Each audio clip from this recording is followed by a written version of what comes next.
ایک مرتبہ حضرت علی رضی اللہ تعالیٰ عنہ کوفے کی مسجد میں تشریف فرما تھے۔ مجمع میں ملک شام سے آیا ہوا ایک مسافر بھی تھا۔ نہایت ادب سے کھڑا ہوا اور عرض کی، اے امیر المومنین، مجھے کچھ سوالات میں تشویش ہے۔ میں آج یہاں آپ کی موجودگی کا سن کر آپ سے چند سوالوں کے بارے میں جاننے کے لیے آیا ہوں۔ میں آپ سے ان کے متعلق درست معلومات چاہتا ہوں۔ آپ رضی اللہ تعالیٰ عنہ نے جواب دیا، اگر تم سوالات پوچھنا چاہتے ہو تو پوچھو، اگر ضد بازی یا بحث کا ارادہ رکھتے ہو تو محفل کے آداب کو دیکھو اور خاموشی سے بیٹھ جاؤ۔ یہ مکالمہ سن کر ہجوم میں لوگ بھی آپ کی جانب متوجہ ہوئے۔ اس شخص نے حضرت علی رضی اللہ تعالیٰ عنہ سے سوالات کا آغاز کیا اور کہا، اے امیر المومنین، مجھے یہ بتائیں کہ تخلیق کائنات میں اللہ نے سب سے پہلے کس کو تخلیق کیا؟ آپ رضی اللہ تعالیٰ عنہ نے فرمایا، اللہ نے سب سے پہلے نور کو پیدا کیا۔ اس نے سوال کیا، اللہ نے زمین و آسمان اور پہاڑوں کو کس چیز سے بنایا؟ آپ رضی اللہ تعالیٰ عنہ نے فرمایا، اللہ نے آسمانوں کو پانی کے بخارات سے، زمین کو پانی کی جاگ اور پہاڑوں کو پانی کی موجوں سے بنایا۔ پھر اس نے سوال کیا کہ مکے کو ام القریٰ کیوں کہا جاتا ہے؟ آپ نے فرمایا، ام القریٰ کے یعنی ہر ترتیب کی ماں، کیونکہ زمین کی ہر چیز اس کے نیچے سے بچھائی گئی، اس لیے عرب کے شہر مکہ جہاں بیت اللہ شریف ہے اسے ام القریٰ کہا جاتا ہے۔ اس آدمی نے اگلا سوال کیا، زمین کے اوپر کے آسمان کو کس چیز سے پیدا کیا گیا؟ آپ رضی اللہ تعالیٰ عنہ نے جواب دیا، رکی ہوئی فوج سے۔ پھر اس نے عرض کی، اے امیر المومنین، سورج اور چاند کا طول و عرض کتنا ہے؟ آپ رضی اللہ تعالیٰ عنہ نے جواب دیا، 900 فرسخ ضرب 900 فرسخ۔ فرسخ فارسی زبان کا لفظ ہے۔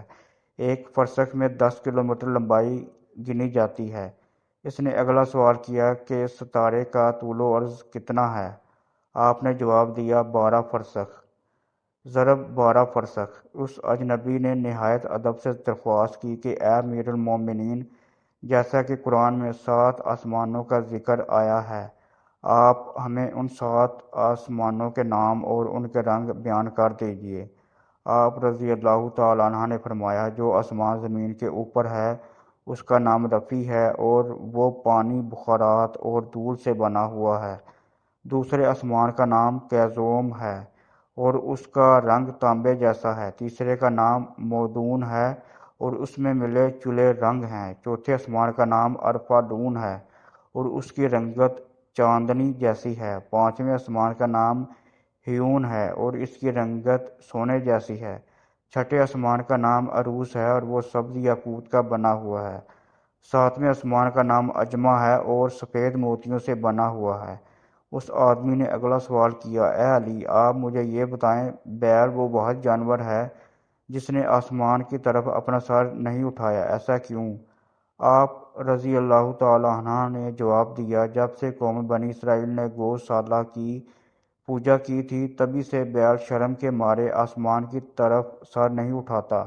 گوسالہ ایک سنہری رنگ کا پتھر یا بچھڑا تھا جسے موسیٰ علیہ السلام کے دور میں سامری جادوگر نے اپنی جادوئی مہارت سے بولنے اور حرکت کرنے کی طاقت دی اور موسیٰ علیہ السلام کی غیر موجودگی میں بنی اسرائیل سے اس بچھڑے کی پوجا کروائی تھی۔ مجمع میں موجود تمام لوگ حضرت علی رضی اللہ تعالیٰ عنہ کی حاضر جوابی اور علمی قابلیت سے متاثر ہو رہے تھے۔ شام سے آئے ہوئے مسافر نے اگلا سوال پوچھا، اے امیر المومنین، وہ کون سے نبی تھے جنہوں نے ایک ہی وقت میں 2 بہنوں سے شادی کی تھی؟ آپ رضی اللہ تعالیٰ عنہ فرمانے لگے، وہ یعقوب علیہ السلام تھے۔ انہوں نے ایک ہی دن میں ایک ہی وقت میں 2 سگی بہنوں لیا اور راحیل سے نکاح کیا تھا، لیکن اس کے بعد اللہ نے بیک وقت 2 بہنوں سے نکاح کو اسلام میں حرام قرار دے دیا۔ اس آدمی نے اگلا سوال پوچھا، مد و جزر کیا ہے؟ آپ رضی اللہ تعالیٰ عنہ نے جواب دیا، اللہ نے سمندروں پر ایک فرشتہ مقرر کر رکھا ہے۔ جب وہ سمندر کے پانی میں اپنا پاؤں رکھتا ہے تو مد پیدا ہوتا ہے اور جب نکلتا ہے تو جزر۔ مد و جزر سمندر کے پانی کو خود بخود بلند ہونے اور کم ہونے کے عمل کو کہتے ہیں۔ اس آدمی نے اگلا سوال کیا، یہ بتائیں جنات کا باپ کون ہے اور اللہ نے جنات کی طرف کن نبی کو مبعوث کیا تھا؟ حضرت علی رضی اللہ تعالیٰ عنہ نے فرمایا، جنات کے جدہ علی کا نام شمان ہے اور اسے اللہ نے آگ کے شعلے سے پیدا کیا تھا، اور اللہ نے جنات کی طرف ایک نبی کو مبعوث فرمایا تھا جس کا نام اسم گرامی یوسف تھا، جنہوں نے جنات کو اللہ پاک کی عبادت کی دعوت دی تھی، لیکن انہوں نے اس نبی کو قتل کر دیا۔ اس شخص نے دوبارہ دریافت کیا، ابلیس کا آسمانوں میں کیا نام تھا؟ حضرت علی رضی اللہ تعالیٰ عنہ نے جواب دیا، حارث۔ پھر اس نے پوچھا کہ آدم علیہ السلام کا نام آدم کیوں رکھا گیا اور انہوں نے کتنی عمر پائی؟ آپ رضی اللہ تعالیٰ عنہ نے فرمایا، کیونکہ وہ عدیم ارض یعنی نایاب زمین کی کھال سے بنائے گئے تھے، اس لیے ان کا نام آدم رکھا اور 900 سال عمر پائی۔ اس نے سوال کیا، میراث میں مرد کے 2 جبکہ عورت کا 1 حصہ رکھا گیا ہے، جبکہ اسلام تو مساوات کا حکم دیتا ہے۔ آپ رضی اللہ تعالیٰ عنہ فرمانے لگے، جنت میں حضرت حوا علیہ السلام نے جو خوشہ اٹھایا تھا اس پر گندم کے 3 دانے تھے، انہوں نے خود 1 رکھا تھا، جبکہ آدم علیہ السلام کو 2 دیے تھے، جبکہ وہ ہمارے جد ہیں، اس لیے اس نسبت سے وراثت میں مرد کے 2 اور عورت کا 1 حصہ مقرر ہوا۔ اس نے پوچھا، مختوم کون سے نبی پیدا ہوئے؟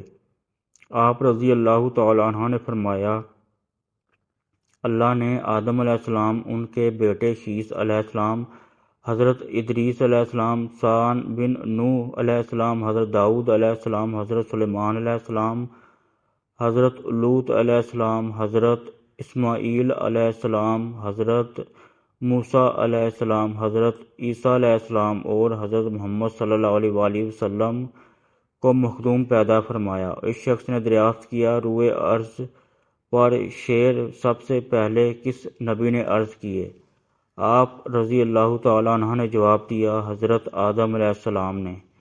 جب حضرت آدم علیہ السلام زمین پر اتارے گئے اور انہوں نے ہر طرف زمین کی خاک اور وسعت اور ہوا کو دیکھا، اور پھر جب شیطان کے وسوسے کی وجہ سے قابیل اور حابیل کو قتل کیا تو آدم علیہ السلام نے شدید غم میں یہ اشعار کہے، جن کا ترجمہ اور ان کے رہنے والے بدل گئے، اور زمین کا چہرہ خراب اور گرد آلود ہو چکا ہے، رنگ و ذائقہ رکھنے والی چیز بدل گئی، سورج چہرے کی بشاشت ماند پڑ گئی، میں اپنے طول و حیات کو باعث غم سمجھتا ہوں، اور کیا زندگی کے خاتمے کی وجہ سے مجھے چین مل سکے گا؟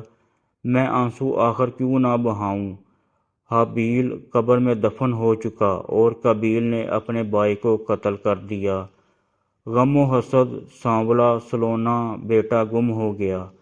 یہ بات سن کر سب ہی حاضرین خاموش ہو گئے۔ پھر وہ شام کا شخص بولا، امیر المومنین، حضرت آدم علیہ السلام جنت سے نکالے جانے کے غم میں کتنا عرصہ روئے؟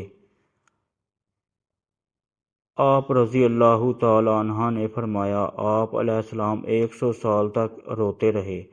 شامی شخص نے پھر سوال کیا، کفر کی ابتدا کس نے کی اور پہلا کفر کس نے کیا؟ آپ رضی اللہ تعالیٰ عنہ نے جواب دیا، کفر کی ابتدا ابلیس سے ہوئی، اور وہی کائنات کا پہلا کافر ہے۔ اور پھر اس شخص نے آخری سوال کیا، حضرت نوح علیہ السلام کا اصل نام کیا تھا؟ ان کی کشتی کا طول و عرض کتنا ہے؟ آپ رضی اللہ تعالیٰ عنہ نے جواب دیا، نوح علیہ السلام کا اصل نام سکن تھا۔ انہیں نوح علیہ السلام کہنے کا سبب یہ تھا کہ انہوں نے 950 برس تک قوم پر نوح کا کیا تھا۔ ان کی کشتی کا طول 800 ہاتھ اور عرض 500 ہاتھ اور سطح زمین اس کی بلندی اسی ہاتھ میں ہے۔